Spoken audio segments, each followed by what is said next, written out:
Hi, I'm Tharmini. And I'm Vignesh Ashley. This is Real Estate, where we look back at some of the interesting property news in the past week. Ashley, what's your pick from last week? What caught my attention last week is the landslide that occurred in Penang last Saturday. Tons of laterite earth slid down a cut slope and caused 11 construction workers to be buried in Tanjung Bunga. That's a very sad news. Actually, this tragedy could have been prevented if the developers and the authorities have done the right thing at the right time. True.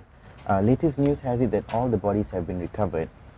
And do you know that initially the developer's application to build this residential project was rejected by the Natural Resources and Environment Ministry as it was located near a quarry site? Yes, that's because there was no buffer zone between the apartment development and the quarry site, as was required by the guidelines of siting and zoning of industries and residential areas. This is not the first time accidents like this are happening in Malaysia. Landslides involving property developments are not uncommon in the country and have been claiming lives and damaging properties for some time now. Yes, to begin with, we have the 11th of December 1993 the Highland Tower tragedy in Selangor, where a landslide killed 48 people, and a more recent one would be in 2013 involving Kingsley Hill housing project at Putra Heights. But actually, people seem to be quite the daredevils, because in spite of these tragedies, they still want hillside homes. I think it must be the nature. Tell me about it. For those of you who don't mind taking the risk for some spectacular views, there are some pointers that you need to be aware of before sealing the deal. For instance, you need to make sure the developer has the approval from a geotechnical engineer for the soil quality. Hence, we called up Dr. Ngoh Ching, the chairman of Royal Institution of Surveyors Malaysia, to further elaborate on this issue, and he commented that first of all, hillside property developers need to ensure that the architectural designs are good enough to avoid site constraints. He also mentioned that land surveyors need to survey the land boundary and site conditions, while civil engineers need to design or advise on the technical specification, supervision, slope stability and maintenance. Yes, not forgetting the authorities need to check and enforce the regulations concerning hillside developments as well. Looks like we need a big whole team to ensure that hillside developments are safe. Thank you, Dr. Ngoh, for your comment. Do take note of these pointers before you take a leap when investing in a hillside property development. On another note, if you're a first-time home buyer like me, the next news might interest you.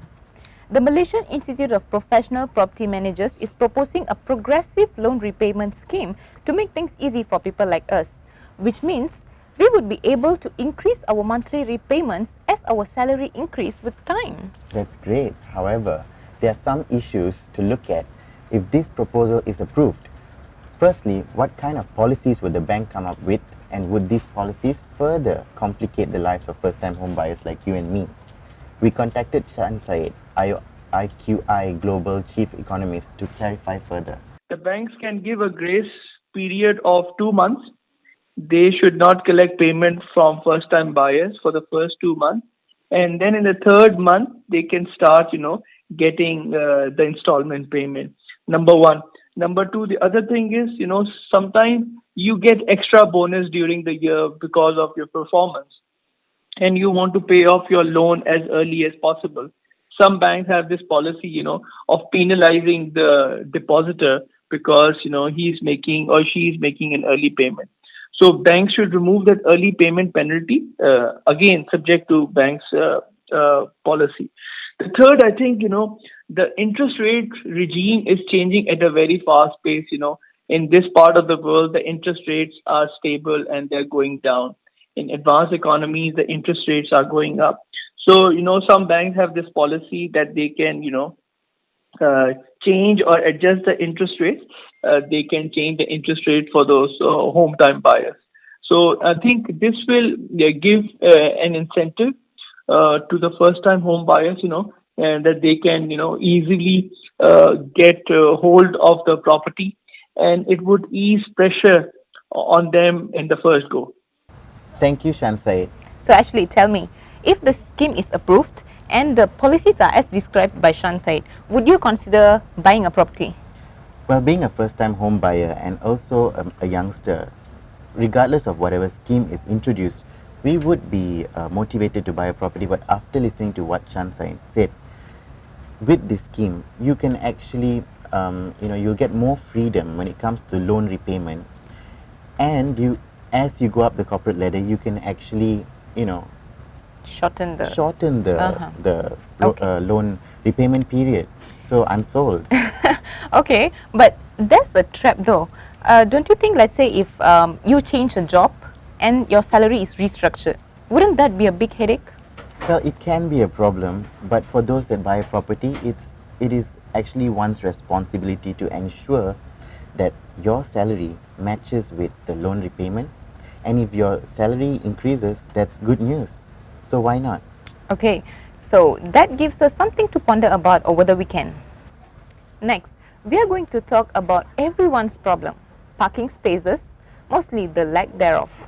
Residents of Taman Muda recently urged the Ampang Jaya Municipal Council to review the parking system in the Taman Muda commercial area due to the lack of parking bays available there.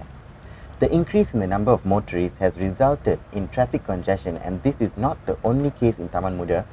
This is pretty normal everywhere in the Klang Valley. Yes, in Brickfields last week was a total mayhem since it was Deepawali week. Indeed. I was there and I can attest to this. Cars can be seen double parked or even triple parked at the roadside, leading up to congestion for more than 30 minutes. And the issue here is not the lack of parking spaces, because there are not one but two multi-level parking spaces available nearby.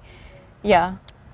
So the question here is, even if the local authorities were to use a parking system like that in Taman Muda, would the public actually use it? Yes.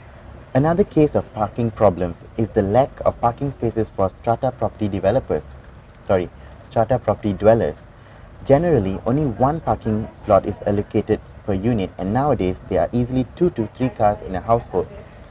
What happens is these people without parking spaces end up parking at the roadside, and often they wake up to summons from the authority for illegal parking. What a start to the day. Maybe to prevent things like this, we can look to Australia. In Australia, they practice this system where there are time limits for parking spaces.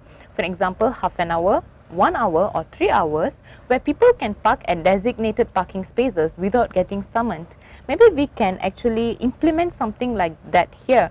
Maybe say 10 p.m. to 7 a.m. where strata property dwellers can park at designated parking spaces without getting summoned repeatedly. That's a good suggestion, but it's quite tricky though. The parking spaces should not disrupt traffic flow, or else it's going to cause a big mess. Yes, yes. Another solution would be to limit the number of cars in the city and urge the public to use public transport, like what is being done in Singapore. Yes.